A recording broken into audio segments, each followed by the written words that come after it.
Salve, salve, galerinha do Estação! Estamos de volta com a série Legislação Penal Especial, trazendo para os senhores, depois do nosso recesso de férias, o artigo 1º, inciso 5, que vai tratar acerca do crime de estupro. O crime de estupro é um crime que apresenta a sua reprovabilidade por si mesmo. Ele, dentre todos os crimes, ele definitivamente é tido como um dos crimes mais vis, mais ignóbeis que podem ser praticados por um indivíduo contra o outro.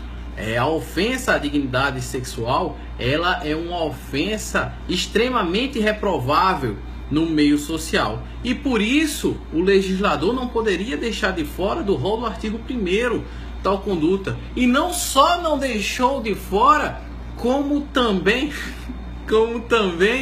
trouxe a previsão da hediondeis em todas as suas modalidades, da simples até as qualificadas, tanto pela lesão corporal grave, como por ser praticado contra vítima menor entre 14 e 18 anos, como praticado com resultado morte. Nesses termos, vamos avaliar algumas dicas, alguns pontos que são mais interessantes em relação ao crime de estupro. O primeiro ponto é avaliar a questão da prova. Por quê? Porque o estupro ele é um crime que, por sua natureza, ele é praticado veladamente, ele é praticado na surdina. Ninguém anda praticando estupros aí no meio da rua, diante de grandes multidões. É praticado escondido. Isso causa o quê? Poucas testemunhas, grande dificuldade probatória. Além disso, é um crime que não deixa necessariamente vestígios corpóreos, ou seja, em se realizando o exame de corpo de delito, não necessariamente se vai poder verificar que haja alguma lesão. Por quê? Porque estupro é obrigar alguém a ter conjunção carnal ou praticar ou permitir que com ele se pratique outro ato libidinoso. Esse ato libidinoso pode ir de um beijo lascivo ao coito anal. Ou seja, dentre essas diversas condutas objetivamente sexuais, nós temos uma infinita gama de condutas que não vai deixar sequer nenhuma lesão. Neste contexto, nós temos que as cortes superiores tratam a palavra da vítima como prova fundante de acusação. Mas sim, nós temos que ter cuidado com a famosa síndrome da mulher de Potifar. Ou seja, nós temos que ter cuidado nessa valoração da palavra da vítima para que ela não seja levada de maneira absoluta. Ela tem que ser avaliada. Por quê? Porque a vítima, ela pode não ser vítima, ela pode estar levantando uma falsa acusação em detrimento de um suposto autor. E acontece. Então, a palavra da vítima, apesar de ser preponderante, ela tem que ser devidamente avaliada. O outro ponto que nós temos que analisar é a questão da sucessão de leis penais no tempo.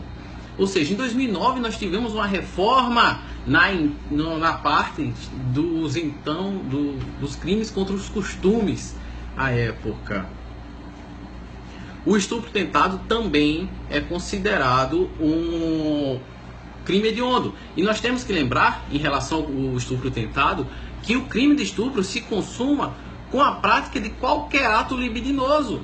Ou seja, nós vamos ter tentativa de estupro, vamos sim, mas quando o indivíduo não inicia sequer a prática de nenhum ato libidinoso. Se ele iniciar a prática de qualquer ato libidinoso que seja, nós já vamos ter aí a configuração de um crime de estupro. Mas a própria tentativa também vai ser considerado crime hediondo. Tratando acerca da reforma, nós vamos ter que em 2009 os delitos que tratam da dignidade sexual, que até então tratavam sobre os costumes, sofreram uma significativa alteração. E uma das principais alterações foi a revogação do artigo 214, que tratava do crime de atentado violento ao pudor. Esse artigo ele foi revogado e as condutas previstas nele foram migradas para o artigo 213. Então o que aconteceu? Começou a chover habeas corpus no STF, pedindo o quê? Abolicio crimes, já que o artigo 214 foi revogado. O que é que o STF falou? Negativo, papai. O artigo 214 foi sim revogado, mas as condutas que estavam previstas no artigo 214 migraram para o 213. Não são mais atentados violentos ao pudor, mas são estupros. Ou seja, continuam sendo crimes. Nós não vamos ter a aplicação da abolitio criminis. Nós vamos ter a aplicação do princípio da continuidade normativo típica. Ou seja, apesar do artigo 214 ter sido revogado, a conduta de praticar ou permitir que com ele se pratique atos libidinosos permanece sendo crime. Um outro ponto que nós temos que nos atentar é em relação ao acúmulo dos verbos no artigo 213, porque nós vamos ter conjunção carnal ou praticar ou permitir que se pratique outro ato libidinoso. Nesses termos nós temos que analisar se o tipo é um tipo misto cumulativo ou se ele seria um tipo misto alternativo. Como assim? No tipo misto cumulativo, cada conduta praticada que prevista no tipo vai trazer um risco autônomo ao bem jurídico. Ou seja, se eu praticar 2 ou mais verbos nucleares do tipo, eu vou ter 2 ou mais crimes em um concurso em um concurso material. Se eu considerar que é um crime de um tipo alternativo, tipo misto alternativo, eu vou ter que, independe quais verbos eu vou praticar ou a quantidade de verbos que eu pratique, eu vou ter um crime único. Então, prevalece na doutrina que o crime do artigo 213, ele é um crime de tipo misto alternativo, ou seja, independente de praticar conjunção carnal, de ter conjunção carnal, ou praticar ou permitir que se pratique outro ato libidinoso, nós vamos ter a prática de um só crime e não 2 crimes em concurso material. André Stefan vai dizer que sequer é um tipo misto, que seria um tipo único com crime, com o verbo constranger.